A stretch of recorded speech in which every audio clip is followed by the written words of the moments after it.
لله نحمده ونستعينه ونستغفره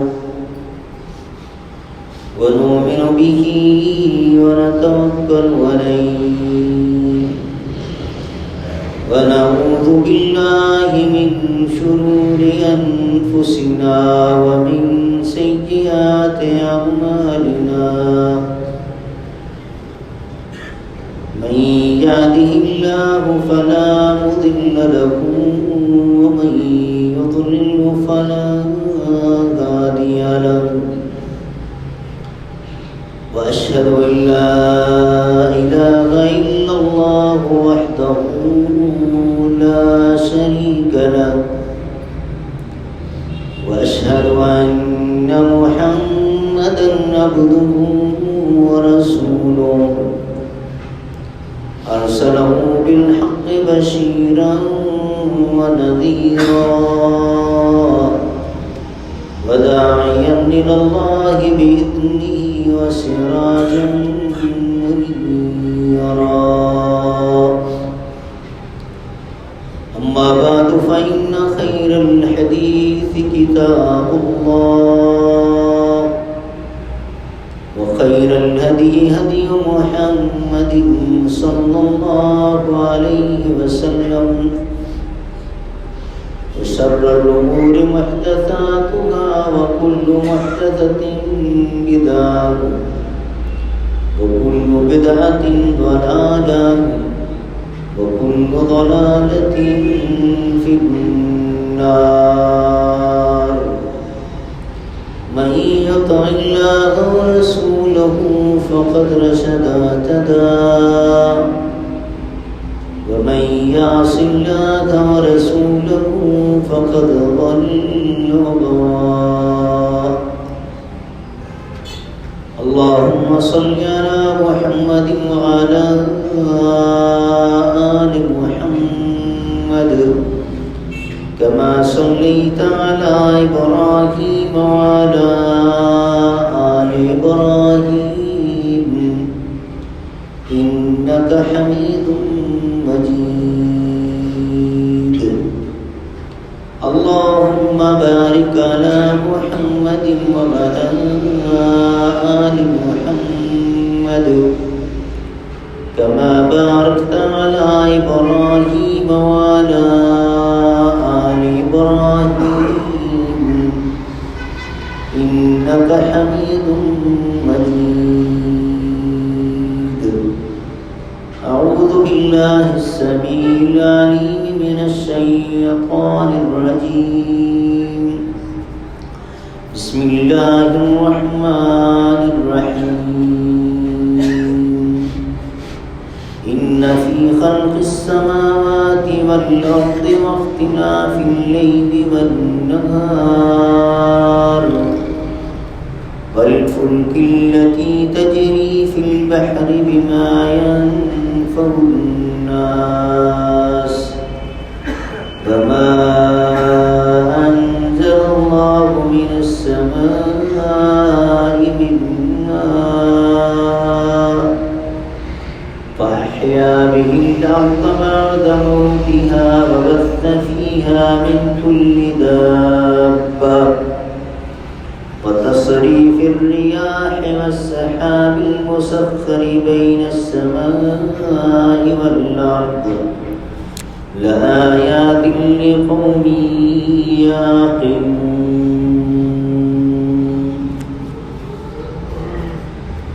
اللہ مالک الملک حمد و ثنا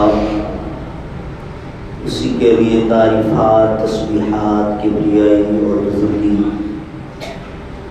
جو اپنی ذات اور اپنی ایک ایک صفت میں بالکل اکیلا منفرد بے مثل اور بے مثال ہے۔ اللہ کی طرف سے، اللہ کے فرشتوں کی طرف سے اور ہم سب مسلمانوں کی طرف سے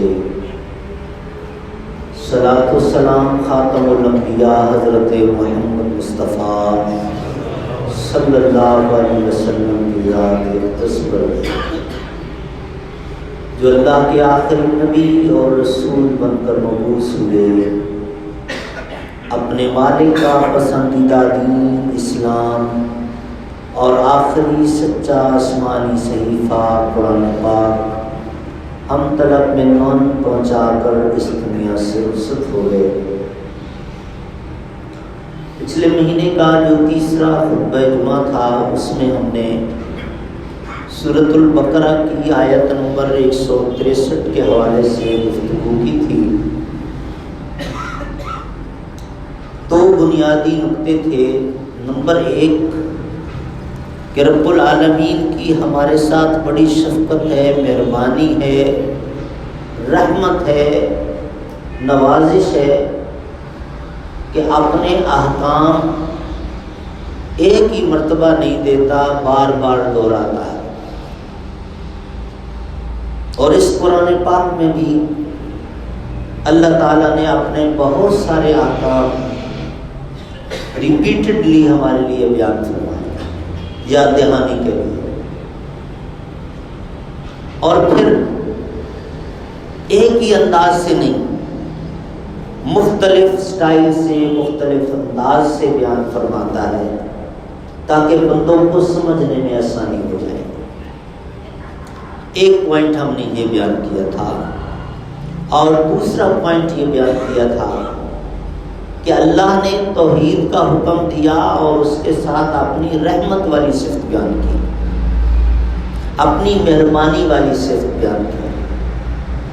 تو توحید صرف اللہ کے سامنے جھکنا، صرف اللہ سے اولاد مانگنا، صرف اللہ سے شفا مانگنا، صرف اللہ سے روزی رزق مانگنا، صرف اللہ سے کاروبار میں برکت مانگنا، صرف اللہ کے نام کی قسم کھانا، صرف اللہ کے نام کی نظر و نیاز کرنا، صرف اللہ کے ساتھ سب سے زیادہ محبت کرنا، صرف اللہ سے سب سے زیادہ ڈرنا، یہ توحید کے مین ٹاپکس ہیں۔ یہ اللہ رب العالمین کی ہم پر مہربانی ہے، یہ رب کا خاص کرم ہے کہ اس نے یہ سب کچھ مانگنے کے لیے اپنا ایک دروازہ رکھا، جگہ جگہ پہ ہمیں نہیں جھکایا۔ اس پر تفصیل سے ہم نے بات کی تھی۔ اگلی آیت جو سورۃ البقرہ کی آیت نمبر 164 ہے، اس میں بھی اللہ رب العالمین کی توحید ہی کا حکم ہے، لیکن یہاں پر سٹائل ذرا مختلف ہے۔ اور وہ سٹائل کیا ہے کہ اللہ تعالی نے اپنی قدرت کے کچھ کرشمے بیان فرمائے۔ اس وقت دنیا میں لٹریچر بھرا پڑا ہے، اور اب تو آپ کی فنگر ٹپس پر، نیٹ پر آپ تلاش کریں Islam and universe, Quran and universe, دنیا والوں نے جو تحقیقات کی ہیں، ایک سے بڑھ کر ایک آپ کو تحقیق ملے گی۔ ایک بات اچھی طرح ذہن میں رکھیں، میں نے پہلے بھی کئی مرتبہ وہ بات ذکر کی اور سمجھانے کی کوشش کی۔ شریعت کا کوئی بھی حکم ہم اس لیے نہیں مانتے کہ سائنس یہ کہہ رہی ہے، ریسرچ یہ کہہ رہی ہے، نہیں، ہم صرف اس لیے مانتے ہیں کہ میرے مالک نے حکم دیا ہے۔ جو لوگ مالک کا حکم سمجھ کے نہیں مانتے، یہ سائنس اور ٹیکنالوجی اور ریسرچ ان کے لیے، جن کے دل میں ایمان نہیں ہے۔ کیا آپ ویسے نہیں مان رہے ہو؟ ریسرچ کر لو، تحقیق کر لو، اس چینل سے آ کر دیکھ لو، بالآخر تم مجبور ہوگے کہ حق وہی ہے جو ادھر سے آیا ہے۔ اسی طرح میں نے ایک بات یہ بھی آپ سے کئی مرتبہ کی تھی کہ اگر آپ روزہ اس لیے رکھتے ہیں کہ میرا کولیسٹرول لیول ٹھیک ہو جائے، میری فلاں بیماری، تو پھر وہ بیماریوں سے شفا جو اس میں ہے وہی ملے گی، پھر روزے کا ثواب نہیں ملے گا۔ اگر ہم روزہ اس لیے رکھتے ہیں کہ میرے رب نے مجھے حکم دیا ہے، تو بیماریوں سے شفا بھی ملے گی اور اجر بھی ملے گا، یہ ڈبل فائدہ۔ اس لیے ہمیشہ مسلمان یہ اپنا نظریہ بنا لے، قرآن پڑھ رہا ہو، حدیث پڑھ رہا ہو، اور اس حوالے سے دنیا والوں کی جو ریسرچ اس کے سامنے آئے، تو کبھی ذہن میں یہ بات نہیں آنی چاہیے کہ جی چونکہ سائنس یہ اس کو پروو کر رہی ہے لہذا آپ تو ماننا ہی پڑے گا۔ نہیں، یہ ایمان نہیں ہے۔ ایمان یہ ہے کہ آپ اس کو اللہ کا حکم سمجھ کے مانیں، اپنے پیارے نبی کی سنت سمجھ کے مانیں، تو پھر ایمان ہے۔ اب اس آیت میں بھی ہم کائنات کے حوالے سے کچھ باتیں کریں گے، لیکن یہی نقطہ ذہن میں رکھیے گا کہ ہم اللہ کو وحدہ لا شریک اس لیے نہیں مان رہے کہ یہ حیران کن معاملہ، یہ حیران کن معاملہ، یہ حیران کن معاملہ۔ ہم اس لیے مان رہے ہیں کہ وہ مالک نے خود فرما دیا کہ وہ وحدہ لا شریک ہے۔ ان فی خلق السماوات والارض، آسمان اور زمین کی تخلیق کی بات کی۔ آسمان ہمارے چھت، ہمارے سروں کے اوپر ایک چھت ہے، نہ جانے کب سے، اور ایک ہماری انجینئرنگ ہے، ایک اللہ کی انجینئرنگ ہے۔ چھت کی سلیب کا سائز جتنا بڑا ہوتا چلا جاتا ہے، آپ کے مٹیریل کا ریشو بڑھتا چلا جا رہا ہوتا ہے، اور پھر بھی ایک حد آ جاتی ہے کہ یہاں آپ کو پلر دینا بھی ضروری ہے، بیم دینا بھی ضروری ہے، ورنہ یہ چھت نہیں رکے گی۔ اور ایک اللہ کی انجینئرنگ ہے۔ کلام پاک میں ارشاد فرمایا بغیر عمد ترونہا، آسمان تمہارے سروں کے اوپر یہ چھت کھڑی ہے، دیکھ لو کہیں سے کوئی پلر نہیں ہے، نیچے سے اوپر سے کوئی بیم نہیں ہے جس کے ساتھ ہینگ کیا گیا ہو، صرف ایک آرڈر ہے اللہ کا، کن، اور وہ بن گیا اور کھڑی۔ کروڑوں سال گزر گئے، کریک اور شگاف پڑنا بہت دور کی بات ہے، کلر بھی چینج نہیں ہوا، اور ہمارا 6 مہینے میں پل گر گیا۔ چلے یہ تو کرپشن ہے، جہاں بالکل پورے فارمولا کے مطابق کنسٹرکشن کی ہوئی ہو، اس کی گارنٹی بھی کتنی ہے؟ 6.5 سے تھوڑا سا اوپر جانے کی دیر ہے، ارتھ زلزلہ، اور تہس نہس ہو جاتی ہے، کوئی گارنٹی نہیں۔ اور اللہ کی وہ چھت۔ اس کے بعد زمین کی بات کی، آپ کے پاؤں کے نیچے ایک مضبوط چٹان ہے، اور پھر اس کے اندر ادھر پانی میٹھا ہے، یہاں کھارا ہے، اندر سارا آپریشن کر لیں کوئی پائپ لائن نہیں ملے گی، لیکن یہ دونوں پانی آپس میں مکس اپ نہیں ہو سکتے۔ ہم بڑی اچھی کوالٹی کی سیوریج ڈال کے بھی بعض اوقات بھگت رہے ہوتے ہیں کہ گٹر کا پانی مکس ہو گیا جی واٹر لائن۔ یہ زمین بنجر ہے، یہ زرخیز ہے، یہ زرخیز ہے، یہ فلاں فلاں ویجیٹیبل اور فروٹ اگائے گی، فلاں فلاں نہیں اگائے گی، وہ وہاں ہوگی۔ جہاں پیٹرول اور تیل ہے اور ادھر نہیں ہے، جس زمین کے اندر چھوڑ دیں یہ باتیں، یہ اندر کی ہیں، یہ اوپر جو ڈسٹ پڑی ہے، جو مٹی پڑی ہے، جس سے ہم ہر وقت بچتے ہیں، اور کئی ملازم رکھے ہوتے ہیں جو مستقل صفائی کر رہے ہوتے ہیں، اور کچھ لوگ ڈسٹ الرجی کا بھی شکوہ کرتے ہیں۔ یہ مٹی یہ بھی اللہ کی بہت بڑی نعمت ہے، یہ بھی اللہ کی بہت بڑی نعمت ہے۔ چند خطبات پہلے میں نے آپ کو ایک حدیث سنائی تھی رسول اللہ صلی اللہ علیہ وسلم کی، اس پر ایک امریکن سائنٹسٹ کی ریسرچ، آپ صلی اللہ علیہ وسلم نے فرمایا تھا کہ اگر کتا آپ کے کسی برتن میں منہ ڈالے اور اس میں سے کھا لے تو اس کو 7 مرتبہ دھونا، 6 مرتبہ پانی کے ساتھ اور 1 مرتبہ مٹی کے ساتھ مانج لینا۔ آج سے 40-50 سال پہلے تک ہمارے علماء کرام بھی اس حدیث کو اس طرح سے ایکسپلین کرتے تھے کہ چونکہ اس وقت یہ ریم، یہ لیمن میکس اور یہ صابن اور یہ واشنگ پاؤڈرز وغیرہ نہیں ہوا کرتے تھے، تو رسول اللہ صلی اللہ علیہ وسلم نے فرمایا تھا 1 مرتبہ مٹی سے مانج لو۔ اب جب یہ چیزیں آ گئی ہیں تو شاید اب مٹی کی ضرورت نہیں ہے۔ اب اس پر ان کی ریسرچ،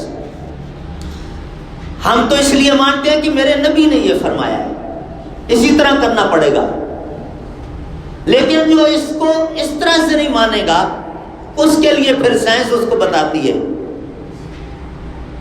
وہی ڈاکٹر کہتا ہے کہ کتے کی دانت پر بھی جراثیم ہے اور زبان پر بھی جراثیم ہے، جب وہ بائٹ کرتا ہے تو اس کے دانت والے جراثیم منتقل ہوتے ہیں، اس کے لیے پہلے کبھی 14 انجیکشن ہوا کرتے تھے، اب تو 1 ہی آ گیا، اور جب کوئی چیز چاٹتا ہے تو اس کی زبان کے اوپر جو جراثیم ہے وہ ٹرانسفر ہوتے ہیں اس برتن میں۔ اگلی بات یہ کہتا ہے کہ اس کی زبان والے جراثیم دانت والے جراثیم سے زیادہ ڈینجرس ہے۔ تیسری بات یہ کرتا ہے کہ یہ اللہ نے نظام رکھا ہے، اب وہ تو اللہ کا نام نہیں لیتا، یہ ہم لے رہے ہیں کہ دانت والے جراثیم فوراً افیکٹ کرتے ہیں، زبان والے جراثیم عام طور پہ افیکٹ نہیں کرتے، لیکن اگر کبھی وہ اثر انداز ہو جائیں تو یہ زیادہ تکلیف دیں۔ یہاں تک تو تھی اس کی یہ ریسرچ۔ اب اگلا جو علاج بتایا اس نے وہ اصل اس پوائنٹ سے ریلیٹڈ ہے۔ کہا کہ یہ جو اس کی زبان کی نوک پر جراثیم ہے یہ دنیا کے کسی کیمیکل سے نہیں مریں گے سوائے اس مٹی کے۔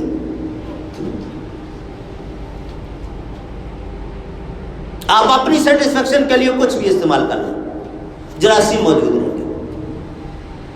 پھر اس کے لیے انہوں نے ایک پاؤڈر انٹروڈیوس کروایا جس میں 60% یہی آپ کی ریت ہے، مٹی، اور 40% دوسری چیزیں ملا کے اس کی شیپ چینج کر دی، آپ کو لگتا ہے یہ پاؤڈر ہے اور آپ کو بیچ رہے ہیں وہ یہی مٹی۔ تو اللہ رب العالمین کی کائنات میں ایک ذرہ بھی، اس مٹی کا ایک ذرہ بھی عبث اور فضول نہیں ہے۔ اس کے بعد فرمایا واختلاف اللیل والنہار، رات اور دن ایک شیڈول دیا اللہ تعالیٰ نے سورج کو، اس پر وہ چل رہا ہے۔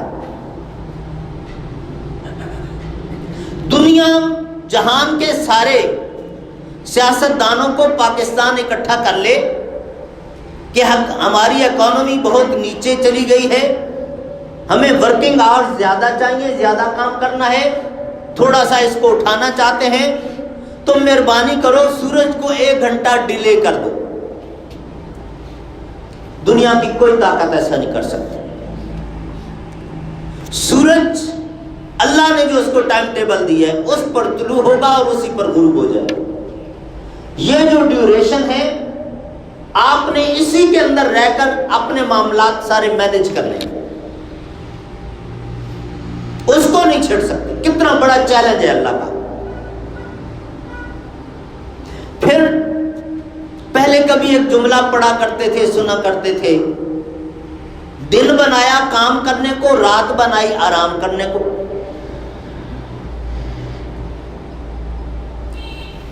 اللہ کا اس میں بھی بڑا چیلنج ہے۔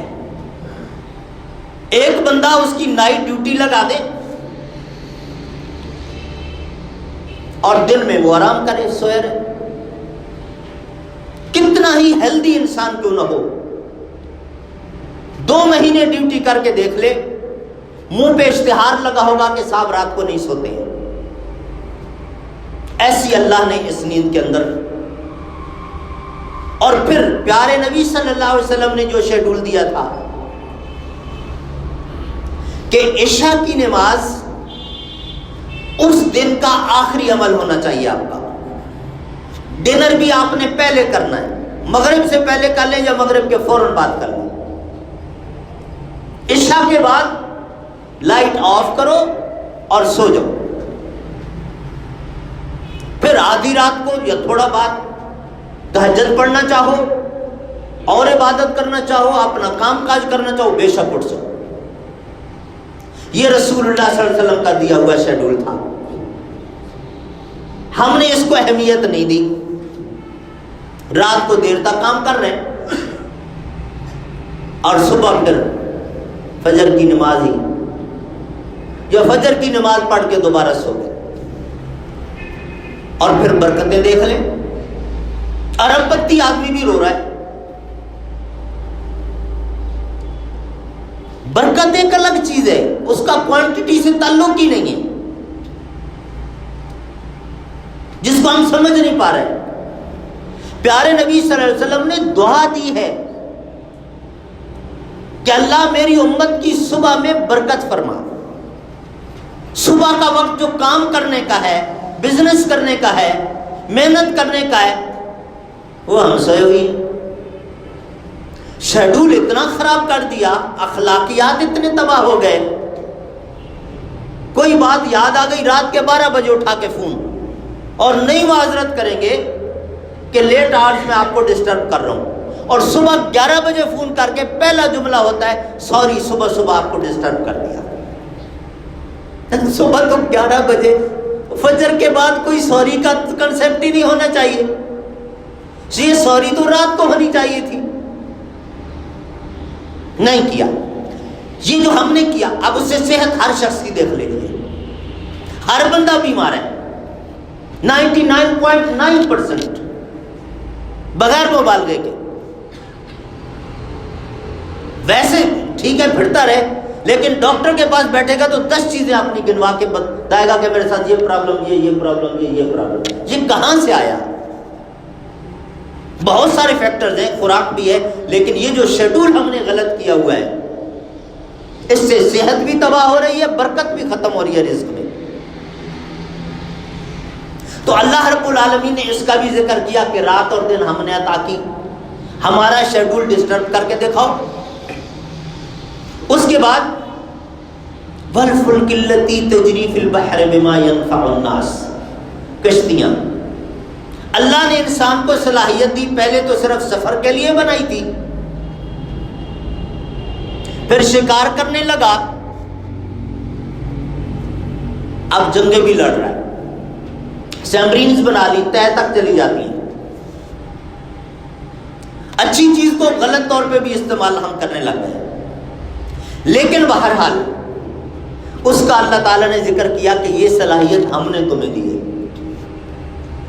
اب تو بحری بیڑے بھی آ گئے، اور اس کا ذکر کرتے ہوئے اللہ تعالیٰ نے کلام پاک میں ایک جگہ پہ انسان کا شکوہ کیا ہے کہ تم پانی میں سفر کر رہے تھے، موجوں نے تمہیں گھیر لیا، تمہاری کشتی ہچکولے کھانے لگی، تمہیں یقین آ گیا کہ اب اللہ کے علاوہ مجھے کوئی نہیں بچا سکتا، تم نے فوراً ہمیں پکارا، رونے لگے، تم گڑ گڑانے لگے، ہمیں تم پر ترس آ گیا، ہم نے تمہاری دعا سن لی اور تمہیں بچا لیا غرق ہونے سے، تم ساحل پر آ گئے، لیکن جو ہی ساحل پر آئے کأنہ لم یدونا، ایسے جیسے ہمیں پہچانتے ہی نہیں، پھر اجنبی ہو جاتا ہے، پھر بے وفائیاں کرنے لگتا ہے۔ اب وہاں پانی کے درمیان اس وقت کہہ رہا تھا مجھے اللہ کے علاوہ کوئی نہیں بچا سکتا، باہر نکل آیا تو بس اتنی بے وفائی۔ اس کا ذکر کیا. اس کے بعد فرمایا وما انزل اللہ من السماء من ماء. ایک پانی زمین کے پیٹ میں بھی ہے، وہ بھی اللہ کا بنایا ہوا ہے، لیکن ایک پانی جو اوپر سے نازل ہوتا ہے وہ بھی اللہ کا بنایا ہوا، لیکن اس کے اندر ایسڈ زیادہ ہیں. زمین کی ہریالی، کھیتی باڑی، سبزیاں، پھل فروٹ، جانوروں کا چارہ جتنا بارش کے پانی سے بہتر طور پہ اگتا ہے، اتنا زمین کے اندر جو پانی ہے اس سے نہیں اگتا. یہ اللہ تعالیٰ نے ایک نظام رکھا ہے. اور پھر اس بارش کے پانی پر اور بھی بہت سارے نکات بنتے ہیں.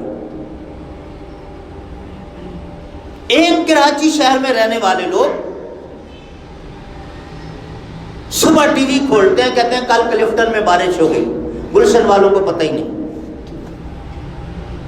اللہ نے جہاں چاہا اور جتنا چاہا. اللہ اکبر. ایک بڑی عظیم وہ حدیث مجھے یاد آئی. اللہ ان بادلوں کو بھی کیسے، رب کے مٹھی میں ہے پوری کائنات، جس طرح چاہے. ایک شخص کے متعلق بادل کو حکم ملا کہ یہ پورا علاقہ چھوڑ دو، چلتے جاؤ فلاں علاقے میں جا کر تم نے پانی برسانا ہے. وہ لمبا واقعہ ہے، میں مختصر کر کے آپ کو سناتا ہوں. اب وہ آواز سنی. موسیٰ علیہ السلام کا بھی ذکر آتا ہے اور کئی انبیاء کا. بندے کا نام بتایا گیا. اب وہ بادل جس طرف چل رہے ہیں وہ بھی ذرا چلتے جا رہے ہیں. پہنچ گیا اور وہاں بارش، اور پچھلا علاقہ پورا. سے پوچھا بھائی آپ کا نام کیا ہے؟ پہلے تو اس نے اگنور کر کیا. آپ مجھے نام تو بتاؤ. جو اس نے نام بتایا وہی نام اس نے ان بادلوں کی گرج سے نام سنا تھا.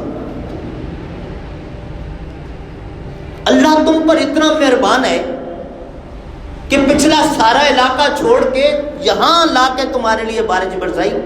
وجہ کیا ہے؟ کام کیا کرتے ہو؟ اس نے کہا جناب پہلی بات تو یہ ہے کہ میں نے اپنی رگ رگ میں یہ بات بٹھا لی ہے کہ یہ جو کھیت ہے اور یہ جو کچھ میرے پاس ہے نا، یہ میرا نہیں ہے، یہ میرے رب نے مجھے دے دیا، میری کوئی اوقات نہیں تھی. دیکھیں پہلی بات کہہ رہا میں نے یہ بٹھائی اپنے ذہن میں. اور اس کے بعد اس سے جو پروڈکشن ہوتی ہے اس کا میں کیا کرتا ہوں؟ کا 3 حصے کرتا ہوں. وہ 2.5% والے لوگ نہیں تھے. کا میں 3 حصے کرتا ہوں. ایک حصہ اسی زمین کے لیے، اگلی مرتبہ کاشت کرنے کے لیے. ایک حصہ اپنی فیملی کے لیے، اور ایک حصہ اللہ کی مخلوق میں تقسیم کرنے کے لیے. اللہ کو اس کی یہ ادا اتنی پسند آئی کہ دیکھو اس نے 40واں حصہ نہیں سوچا اور زمین کا عشر یا نصف عشر 10واں حصہ یا 20واں حصہ اس نے وہ بھی نہیں، اس نے 3 حصے کر دیے. اب یہ بندہ کیسے خسارے میں رہے؟ ہو ہی نہیں سکتا. حضرت عثمان رضی اللہ تعالی عنہ کہ آپ کو بے شمار مثالیں ملیں گی. جنگ تبوک کا واقعہ میں نے آپ کو سنایا بھی تھا. اب ٹائم ختم ہو رہا ہے ورنہ میں پھر آپ کو سناتا. یہ بات جس شخص کے دل میں بیٹھ جائے وہ کبھی خسارے میں نہیں رہتا. اللہ ٹھیک ہے وقتی طور پہ آزماتا ہے، لیکن پھر ایسا نوازتا ہے کہ بندہ سمیٹ نہیں سکتا. اور الحمدللہ ثم الحمدللہ میرا ایک تجربہ ہے، میں چونکہ ایک ادارہ بھی چلا رہا ہوں. ہماری اس پاکستانی قوم، لوگ خامیاں گنتے ہوں گے لیکن حقیقی بات یہ ہے کہ اگر خوبیاں آپ گننے بیٹھ جائیں تو لسٹ ختم ہونے والی نہیں. ساری پریشانیوں کے باوجود جب ان کو کہا جائے کہ فلاں جگہ پہ ایک مصرف ہے، ایک غریب مسکین، فلاں جگہ پہ یہ ادارہ، فلاں، دل کھول کے اور اللہ پھر ان کو نوازتا ہے۔ چند دن پہلے کی بات ہے، میں نے ایک صاحب سے ریکویسٹ کی کہ پنجاب میں ایک مسجد اور سردی آ گئی اور کھڑکیاں، وہ 3,90,000 روپے اکیلا، کسی اور سے مانگنے کی ضرورت، اس طرف بھیجا ہی نہیں مجھے، پورا جو ہے وہ پھر اللہ ان کو جزائے خیر دے، وہ بیٹھے ہیں سن رہے ہیں۔ تو جو لوگ اس انداز سے اللہ کی بارش جو ہے نا، بارش سے مراد صرف پانی نہیں ہوتا، بارش سمبل ہے برکت کا، رزق کا، جو اس کو صحیح طرح سے استعمال کرتا ہے اللہ رب العالمین کبھی کمی نہیں آنے دیتا۔ اس کے بعد فرمایا والسحاب وتصریف الریاح، ہائے ہائے ہواؤں کا ذکر۔ ہوا اللہ کی کتنی بڑی نعمت ہے، لیکن اللہ رب العالمین نے اپنی اسی نعمت کو ایک قوم کے لیے زحمت بنایا، اور وہ قوم فزیکلی، ہم تو صرف 5.5-6 فٹ کے وہ کھجور کے درختوں کی طرح لمبے تھے اور اتنے ہیلدی، پہاڑ کھود کے ان میں رہتے تھے، قوم سمود۔ اور اللہ رب العالمین نے ہوا سے پکڑا، نبی کا مذاق اڑانے لگے، نبی نے بہت سمجھایا اور ہوٹنگ کرنے لگے، نبی نے کہا ایسا نہ ہو اللہ ہمیں ہوا سے ہی پکڑ لے، مذاق کرنے لگے، یہاں اتنی ہوا تو چلتی نہیں کہ ہمارا پسینہ خشک ہو جائے، اور اگر ہوا عذاب بن کر آ بھی گئی تو ہم کوئی جھونپڑیوں میں رہتے ہیں، تو پہاڑ میں رہ رہے ہیں، پہاڑ ہمارا کیا، ہوا ہمارا کیا بگاڑے گی؟ اللہ نے ہوا بھیجی اور وہ اپنے گھروں کے اندر بیٹھے ہوئے، جیسے ہم کسی کو بازو سے پکڑ کے کھینچ کے باہر نکالتے ہیں نا، اس طرح سے اچک کر ہوا نے نکال کے باہر پھینکا، کأنہم اعجاز نخل خاویہ، جس طرح آپ کھجور کو جڑ سے اکھیڑ کے پھینکتے ہیں، اس طرح وہ زمین پر پڑے تھے۔ تو اللہ نے اپنی ان ہواؤں کا ذکر کیا، والسحاب المسخر بین السماء والارض، بادل جو ایک ہائٹ پر کھڑے ہیں آسمان اور زمین کے درمیان، نیچے سے کتنے خوفناک دکھائی دیتے ہیں، آپس میں ٹکراتے ہیں، بجلیاں کڑکتی ہیں، آواز کیسی آتی ہے، لیکن ایئر کرافٹ میں سفر کرتے ہوئے جب آپ اس کو کراس کرتے ہیں دیکھیں ایک دھواں سا ہے، اوپر سے کوئی پائپ نہیں فٹ کی ہوئی ہے پانی کے لیے، اللہ آرڈر کرتا ہو یہ پانی برساتا ہے اور یہ زمین پر بھی نہیں آتا۔ لآیات لقوم یعقلون، اللہ تعالیٰ فرماتا ہے جو شخص مجھے پہچاننا چاہتا ہے، لمبی چوڑی تقریریں خطبے سننے کی ضرورت نہیں ہے، بڑی کتابیں پڑھنے کی بھی ضرورت نہیں ہے، میری اس کائنات کی ایک ایک چیز پہ غور کرے، ہر چیز تعارف کروا رہی ہے کہ اللہ کون ہے۔ یہ توحید کا اللہ تعالیٰ نے حکم اس طرح بھی دیا کہ اپنی کائنات بیان کی، قدرت کے کرشمے بیان کیے، گویا کہ میسج یہ ہے کہ یہ دیکھو ایک ایک چیز اکیلے میں نے کی ہے، اتنے بڑے بڑے کام، تو تمہاری چھوٹی چھوٹی ضروریات میں نے پوری کر سکتا ہوں، اس کے لیے تم دوسروں کے پاس کیوں جاتے ہو؟ اللہ رب العالمین ہم سب کو صحیح معنوں میں اپنا موحد بندہ بننے کی توفیق عطا فرمائے۔ سبحان ربک رب العزت عما یصفون وسلام علی المرسلین والحمد للہ رب العالمین۔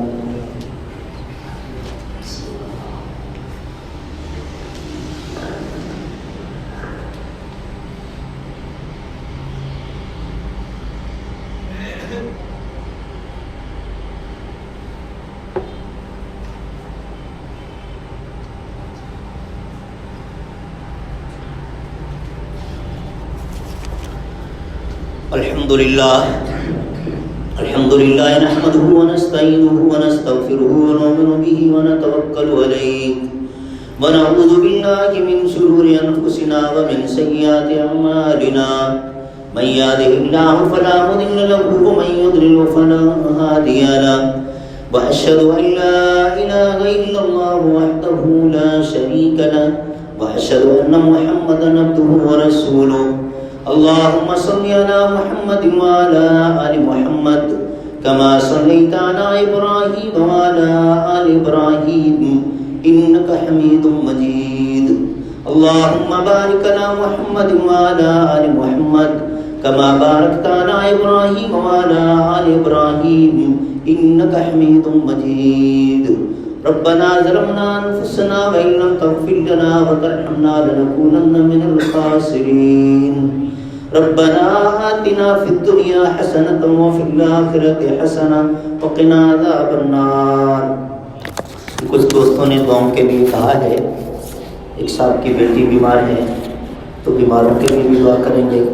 اس کے علاوہ دعائے خیر اور بچے کی وجہ سے پریشان ہیں اس کے لیے اللہ رب العالمین جتنے ہمارے بیمار ہیں یہ بچی جن کے لیے کہا گیا ہے اور ان کے علاوہ ہمارے دوست احباب عزیز اقارب رشتہ دار پڑوسی جتنے بیمار ہیں اللہ ہم تجھ سے التجا کرتے ہیں پروردگار تو سب کو صحت کاملہ عاجلہ نصیب فرما.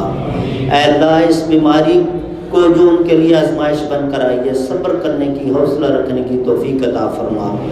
اے اللہ لانے والا بھی تو رفع کرنے والا بھی تو اللہ اپنے خاص فضل سے ان کی بیماریوں کو دور فرما. اللہ جو لوگ دیگر پریشانیوں میں الجھے ہوئے ہیں دعاؤں کے لیے کہتے ہیں اللہ ہم سب تجھ سے التجا کرتے ہیں ہمارے تمام مسلمان بھائیوں کی نیک خواہشات کو پورا فرما ان کی تمام حاجات کو پورا فرما ضروریات کو پورا فرما. جو اولاد کی طرف سے پریشان ہے اولاد کی بیماری ہو اولاد کی جاب ہو اولاد کا رشتہ ہو کسی اور وجہ سے پریشان ہے اللہ ان کی اولاد کی یہ پریشانیوں کو دور فرما. اے اللہ جو لوگ دل کھول کر تیرے راہ میں خرچ کرتے ہیں غریبوں کے لیے مسکینوں کے لیے دینی اداروں کے لیے مساجد کے لیے اللہ اپنے خاص فضل و کرم سے ان کے رزق میں برکت فرما. اے اللہ ہمارے نعیم بھائی ہمارے حاجی اسماعیل بھائی اور دیگر احباب جتنے بھی اللہ سب کے کاروبار میں برکت عطا فرما. اے اللہ ان کو ہر قسم کے حاسدوں کی شر سے محفوظ فرما.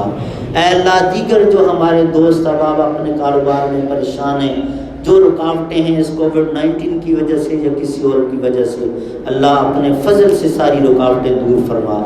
سب کو نیک اور حلال روزی عطا فرما. اے اللہ سب کو اوپر والا ہاتھ بننے کی توفیق عطا فرما. ہمیں دوسروں کو دینے والا بنا دوسروں سے لینے والا نہ بنا. اے اللہ ہمیں پورے عالم اسلام میں کو عزت عطا فرما پورے عالم اسلام کو طاقتور فرما پورے عالم اسلام کی معیشت کو بہتر فرما. اللہ تو ہم سب کا خاتمہ بالخیر فرما. اللہ تو ہم سب کا خاتمہ بالخیر فرما. اللہ ہر قسم کے فتنوں سے آزمائشوں سے ہمیں محفوظ فرما. ربنا ظلمنا انفسنا وان لم تغفر لنا وترحمنا لنكونن من الخاسرین. ربنا آتنا فی الدنیا حسنة وفی الآخرة حسنة وقنا عذاب النار. ربنا لا تؤاخذنا إن نسينا واخطأنا ربنا ولا تحمل علينا إصرا كما حملته على الذين